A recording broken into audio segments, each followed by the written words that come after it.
దేవునికి స్తోత్రం. దేవుని నామానికి మహిమ కలుగును గాక. అందరం గట్టిగా చెప్దామా హల్లెలూయా? ఇంకాస్త గట్టిగా చెప్దాం హల్లెలూయా. దేవుడు నాకు ఇచ్చిన అవకాశాన్ని బట్టి నేను దేవుని నామాన్ని మహిమపరుస్తూ ఉన్నాను. అదే రీతిగా నాకు అవకాశం ఇచ్చిన దైవజనులకు నా వందనాలు, మన ఆత్మీయ తండ్రి గారికి నా వందనాలు, కూడి ఉన్న మీ అందరికి కూడా నా వందనాలు తెలియజేసుకుంటూ ఉన్నాను. చిన్న సాక్ష్యం చెప్తాను నా గురించి. నేను బాప్తీసం తీసుకున్న అంటే మొత్తం చెప్పడానికి అవకాశం లేదు కాబట్టి చాలా కొద్ది నిమిషాల్లో నేను నా సాక్ష్యాన్ని ముగిస్తాను. నేను బాప్తీసం తీసుకున్నప్పుడు నేను ప్రభువుని అంత ఎరగలేదు, కానీ అప్పుడు నా మైండ్ ఎట్లా ఉండేదంటే అందరూ ఒకటే, ఫ్రెండ్స్తో మంచిగా తిరగడం, మనకంటూ ఒక సర్కిల్ ఉండడం అలా అనుకుంటాం కదా అందరం. నాది అదే మైండ్ సెట్తో ఉండేవాడిని. అన్నిటికీ వెళ్ళేవాడిని, అంటే మసీద్కి గుడికి వెళ్తాం కదా ఫ్రెండ్స్తో పాటు, అలాగా అన్నిటికీ వెళ్తూ ఉండేవాడిని.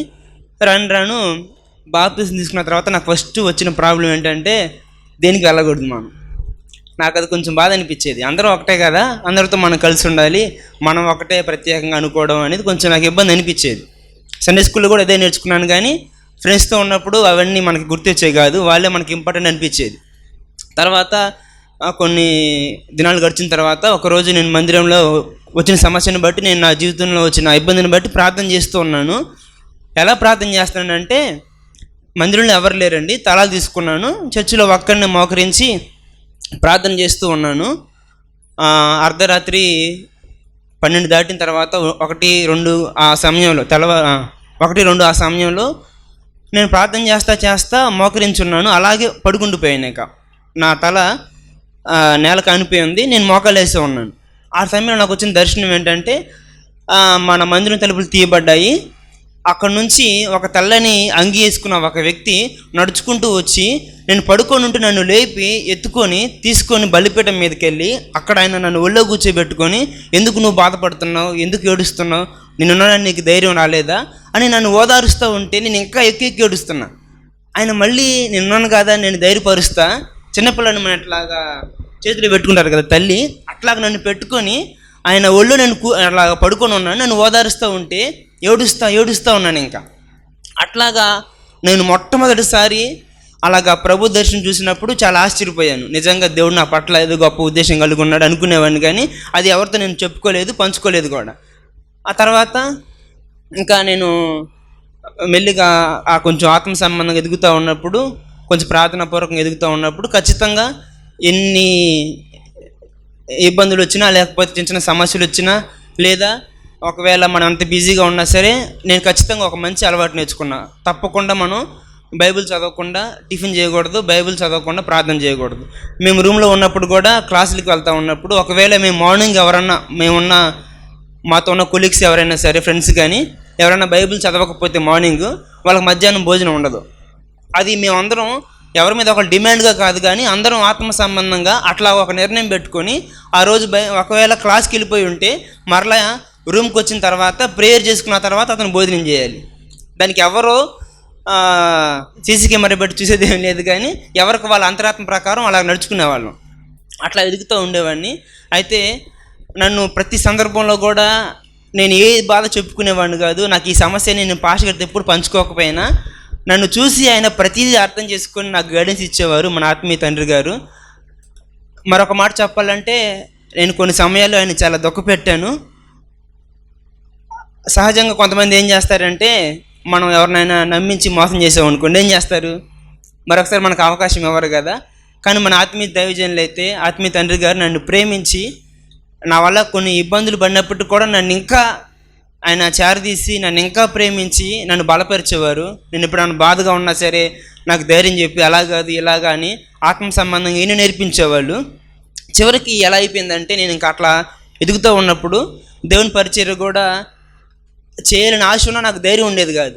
అమ్మో, మనం దానికి తగిన వాళ్ళం కాదు, మన పరిచర్య అంతా ఇలాగా సౌండ్ సిస్టమ్ లేకపోతే ఏదన్నా మనం మందిలో వర్క్ మాత్రమే చేయగలం, కానీ మనం దానికి పనికిరని చెప్పి అనుకునేవాడిని.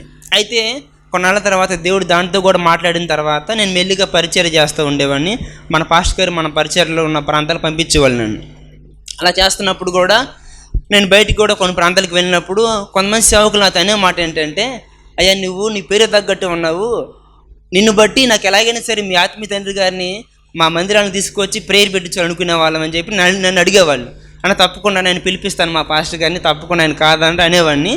2 సార్లు అలా ప్లాన్ చేసాం కానీ అనుకోకుండా అవి కొంచెం కుదరలేదు కొన్ని కారణాలను బట్టి. ఆ రీతిగా దేవుడు నన్ను ప్రతి క్షణం దేవుడు నడిపించుకుంటూ తీసుకెళ్ళేవాడు. మరొక విషయం ఏంటంటే, నేను ఏదోదో ప్లాన్ చేస్తాను, దానికి అన్నీ వ్యతిరేకంగా దేవుడు నా జీవితంలో జరిగించుకుంటూ వచ్చేవాడు. నేను ఒకవేళ చదువు సంబంధంగా నేను వేరే ఆలోచించుకున్నాను, అది కూడా దేవుడు జరగనివ్వలేదు. జాబ్ సంబంధంగా చాలా ఆలోచించాను, చాలా ప్రయత్నాలు చేశాను, అవి కూడా దేవుడు జరగనివ్వలేదు.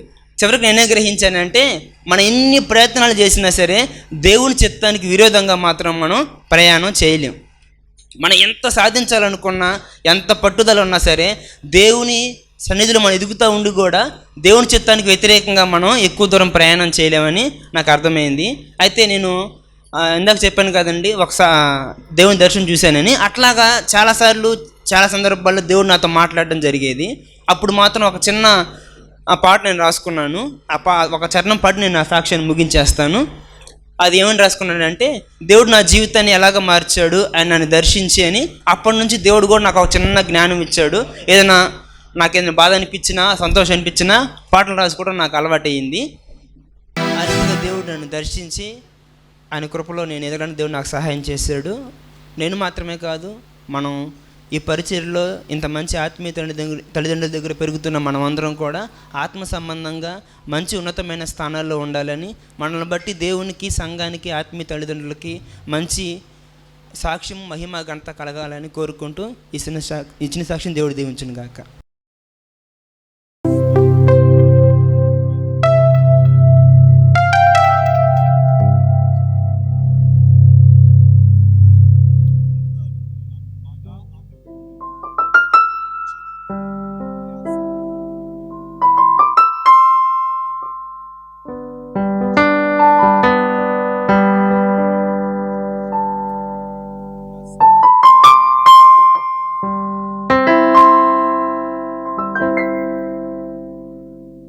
అబ్బా, పొద్దుకు ఏం చదువుతాంలే, కొంచెం ఫోన్ చూసుకుందాం. అమ్మో, ఏంటి ఇంత టైం అయిపోయింది, కాలేజ్కి వెళ్ళాలి. అవును, నా ఫ్రెండ్స్ ఏంటి ఇంకా రాలేదు, వస్తానన్నారే. సర్లే, మనమన్నా వెళ్ళిపోదాం. స్మైలీ. హే, హాయ్ సోనీ. హాయ్ అమూల్య. హాయ్. ఇప్పుడే అనుకుంటున్నా మీ గురించి, ఏంటబ్బా ఇంకా రావట్లేదు వీళ్ళు అని. ఇంత నేనే స్టార్ట్ అయ్యా, వచ్చారు. కాలేజ్కా? ఏం వెళ్తాం లేవే, ఈరోజు ఒక్కరోజు సినిమాకి వెళ్ళేసి వద్దాంగా. అమ్మో, సినిమాగా? ఏమన్నా మా ఇంకేమన్నా ఉందా? ఒక్కరోజే కదా, ఏం కాదులే, వెళ్ళొద్దాం పదా. అంతే అంటావా? మ్యామ్స్ కి తెలిస్తే ఏమైద్దేమో. పదా వెళ్దాం. సరే పదా వెళ్దాం. స్మైలీ, ఎలా ఉన్నావమ్మా? బాగున్నావా? ఏ, ఎవరు నువ్వు అసలు? ఏంటమ్మా, ఫీజు డబ్బులు అడిగావు కదా, ఫీజు డబ్బులు తీసుకొచ్చాను. ఇదిగో అమ్మా, తీసుకో. ఆహా, ఫీజు డబ్బులు తెచ్చావా? ఎలా ఉన్నావమ్మా, బాగున్నావా? ఎవరు స్మైలీ తిను, అసలు ఇలా ఉంది? తినా, మా పనమ్మాయిలే. డబ్బులుగా అడిగాను, సో మా మమ్మీ పంపించుంటుందిలే. కొన్న తల్లిని పట్టుకొని పనమ్మాయి అంటావమ్మా, ఇదేమి బాగాలేదమ్మా. ఏ, నీకు చెప్తే అర్థం కాదు, ఇక్కడ నుంచి పో.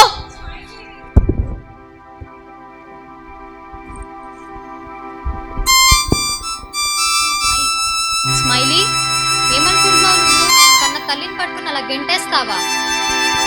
ఉన్న అందాన్ని బట్టి నువ్వు గర్వపడుతున్నావు. నీ గర్వం నాశనానికి దారి తీస్తుంది. జాగ్రత్త, దేవుడు అన్ని గమనిస్తూనే ఉంటాడు. తీర్పు చెప్పక తప్పదు, జాగ్రత్త. ఏ సరే సర్లే, వెళ్ళవమ్మా, చెప్పావు కానీ. ఏ పదండి వెళ్దాం.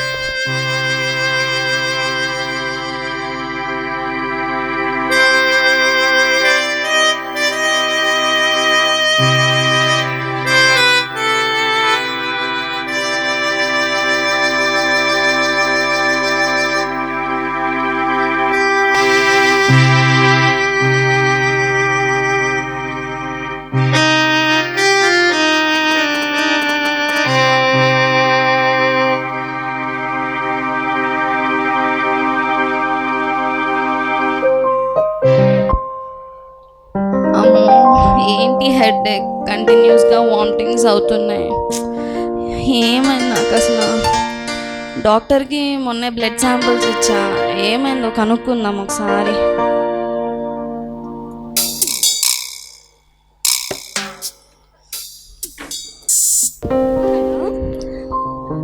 డాక్టర్ గారండి, నేను స్మైలీ. మొన్న మీకు బ్లడ్ శాంపిల్స్ ఇచ్చా కదండి, కొంచెం రిపోర్ట్స్ వచ్చినాయా? ఆ రిపోర్ట్స్ వచ్చేయండి, రండి. ఇప్పుడు ఉంటారా అండి? ఉంటాం. వస్తున్నా.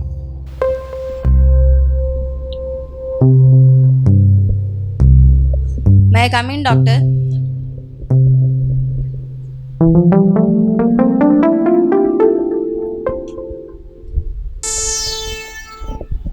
చెప్పండి. అదే బ్లడ్ రిపోర్ట్స్ ఎట్లా వచ్చినాయి డాక్టర్ గారండి? అస్సలు తగ్గట్లేదు. టాబ్లెట్స్ మీరు ఇచ్చినవి కూడా కంటిన్యూస్గా వామిటింగ్స్ అవుతున్నాయి, బ్లడ్ వామిటింగ్స్ అవుతున్నాయండి. అస్సలు చాలా హెడేక్ వస్తుంది, దగ్గు జలుబు దానికి తోడు.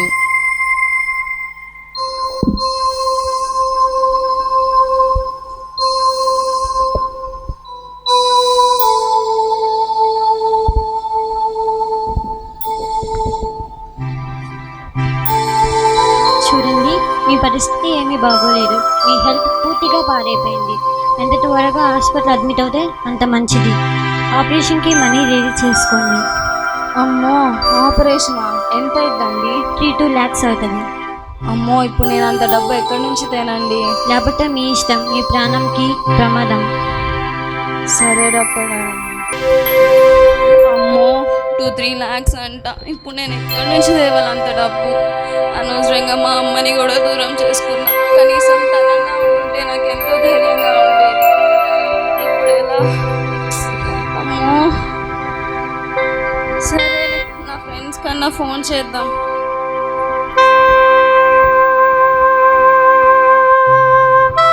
హలో. హలో. సోనీ, ఎక్కడున్నావు? ఇంట్లోనే ఉన్నాను. సోనీ, నాకు కొంచెం మనీ కావాలి సోనీ.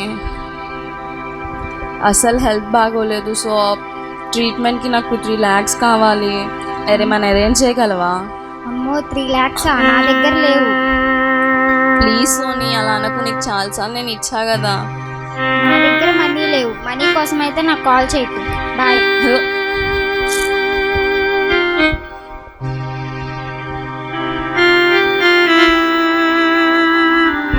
హలో. హలో. అమూల్య, నేను స్మైలీని. చెప్పు స్మైలీ. నాకు ఒక 2-3 lakhs ఆపరేషన్కి కావాలి. ఏమైనా హెల్ప్ చేయగలవా? అమ్మో, 3 లక్షలే? నా దగ్గర అంత డబ్బులు లేవమ్మా. ప్లీజ్ సోనీ, నేను మళ్ళీ రిటర్న్ నా చేస్తాను. దగ్గర చిల్లి గవ్వ కూడా లేదు. ఇంకొకసారి నాకు ఫోన్ చేయొద్దు, నేనే చాలా కష్టాల్లో ఉన్నాను. ఉంటాను, బాయ్. నా దగ్గర అన్నీ ఉన్నప్పుడు అందరూ ఉన్నారు, ఇప్పుడు నాతో ఎవ్వరూ లేరు. ఇప్పుడు 2-3 lakhs అంటే నేను ఎక్కడి నుంచి తేవాలి?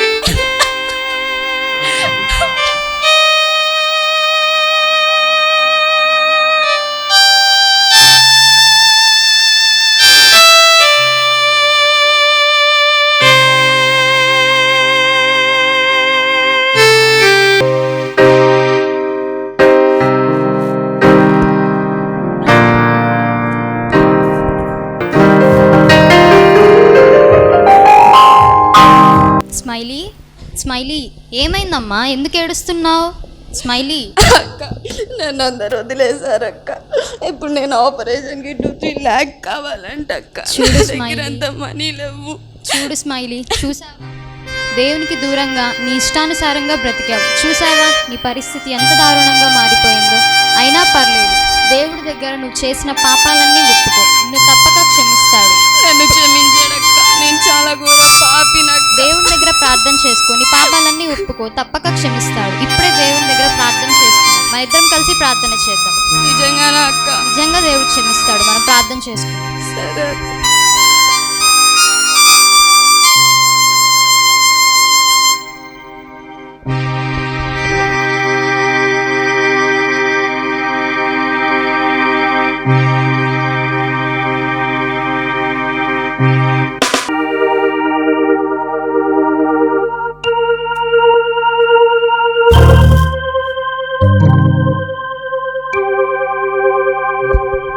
ఇప్పుడు నాకు చాలా నెమ్మదిగా ఉంది. చాలా థ్యాంక్స్ అక్క. నీ వల్లే నాకు మళ్ళీ ఇంత హ్యాపీగా ఉన్నా. మంచిదమ్మా, నువ్వు దేవుని దగ్గర ఒప్పుకో. సరే అక్క. అమ్మా, అమ్మా, నన్ను క్షమించమ్మా. ఇంకోసారి ఎప్పుడు నిన్ను అలా అననమ్మా. పర్లేదు స్మైలీ, నువ్వు మారు మనసు పొంది నా కోసం మళ్ళీ వచ్చావు. నాకెంతో సంతోషంగా